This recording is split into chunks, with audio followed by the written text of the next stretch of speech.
warm welcome to you all to this debate that we're going to be holding this afternoon. I definitely will be calling on you for questions. They don't have to be Jeremy Paxman-esque, but I will be calling on you. That's the only rule. If you want to say something, speak up towards the end. Now, this is the studio where ITN film the agenda, and that's the kind of style of the debate that we're going to be doing today. The question we're going to be posing is B2B marketing facing a crisis of creativity? These are the bright minds sitting here at the table, although they looked a tiny bit worried about that when you mentioned that, Claire, before. But nonetheless, we are going to be prodding them and poking them and getting those ideas flowing.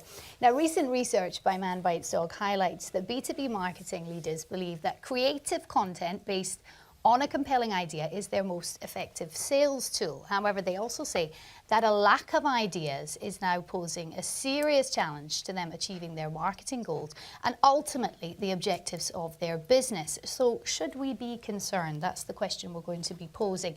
Is B2B marketing facing a crisis of creativity? Well, the bright minds that I'm joined by, senior marketing leaders from across tech, professional services and media to debate this very question. We have David Keane, Head of Marketing, Google for Work, Northern, Eastern and Central Europe. David, say hi to everybody. Hi to everybody. Good stuff. Excellent. We also have other fabulous minds joining us. We have What If Agency joining me here on my left, on my right even. You can tell that I don't know my right from my left. That's a good start. Fantastic. Nice to meet you, Matthew, and thank you again for joining us. We have Paul from Grant Thornton, who's at the end here, Claire, who introduced ourselves earlier, and Simon from ITN Productions, who I work with a lot, telling stories effectively in this marketplace. So let's start by reflecting on some of the stats from Man Bites Dog research. 95% of CMOs say that their company needs to differentiate from competitors based simply on ideas. 92% believe that to be more creative, B2B brands require a radical new way of working. But what does that look like? Does this mean that B2B marketing is facing a crisis of creativity? So Matthew, I come to you first. Is B2B marketing facing a crisis of creativity? And what does it look like if it is? I think you could probably say that we are facing a crisis of creativity, but I would be inclined to kind of take it up a level as well.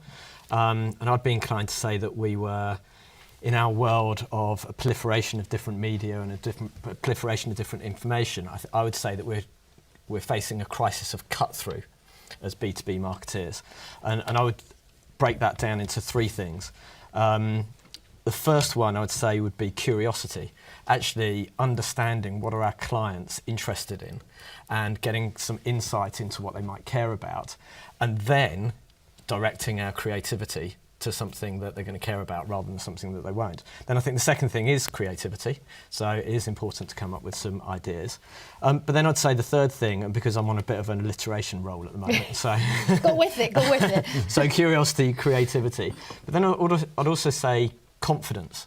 The confidence to come up with provocative, opinionated things. And I think that's the thing that gets you cut through.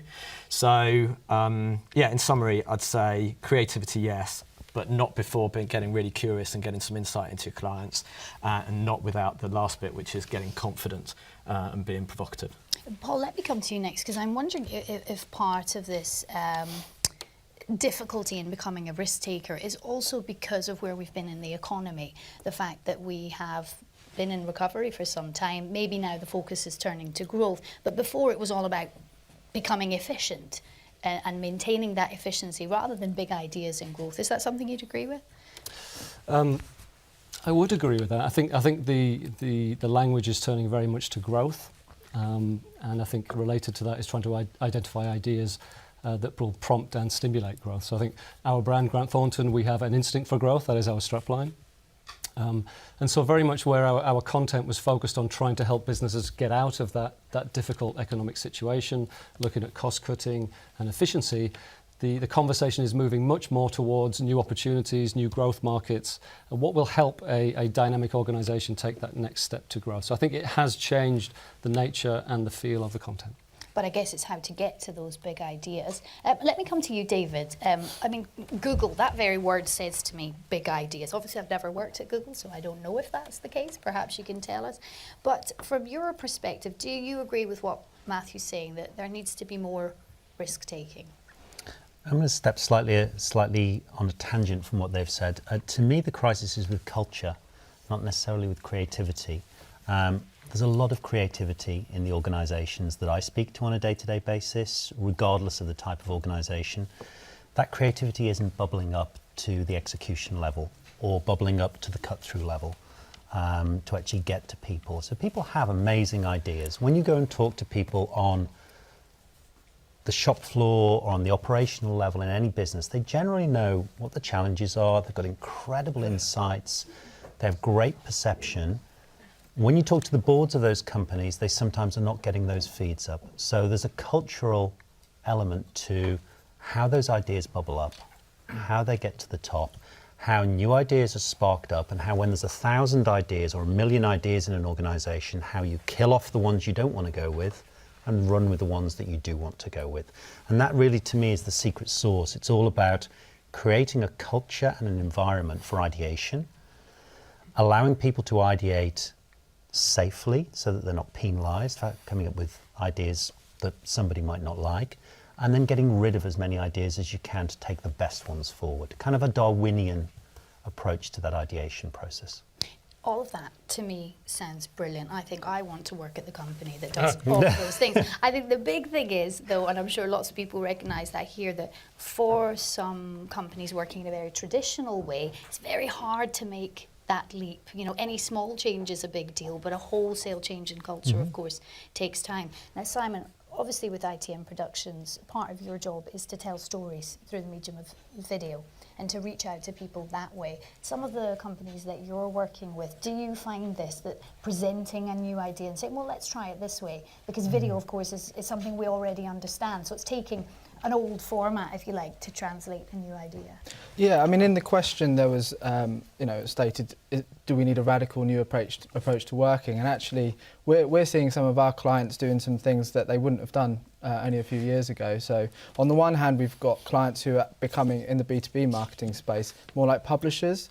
And that's a really interesting space for us as a news producer as well, because it's regular topical content, but it's not necessarily of the production values and budgets that you might associate with content.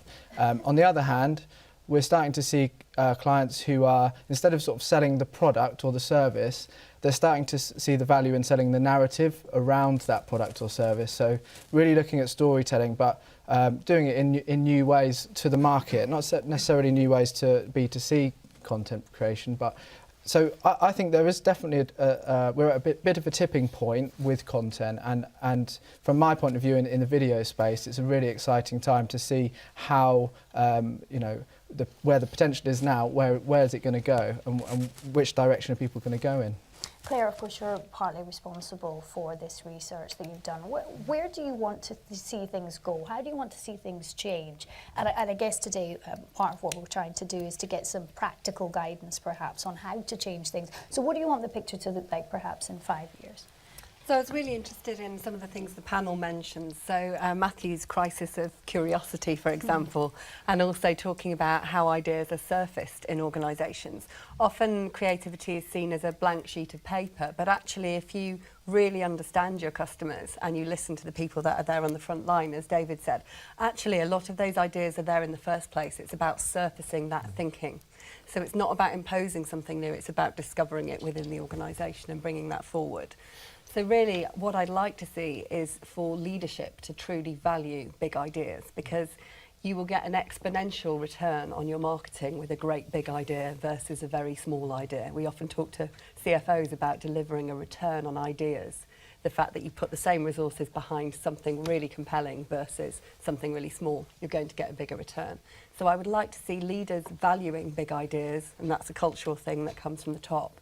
And I'd like to see more democracy in organisations so that we can really surface the customer insights and the thinking that are already happening at every level. I'm hearing lots of murmurs there of agreement. I come to you first, Paul. Well, as an example, we've just completed something we called a global jam, where we went out to every one of our 40,000 people across 130 countries and asked them for their ideas as to where our future strategy should go. And we got 40% of our workforce contributing ideas on a 3-day social media event, and we ended up with about 200 very well-formed ideas that came from PAs, from payroll teams, that said these are the improvements we think we need to make in the organisation. And genuinely, the global leadership team were shocked.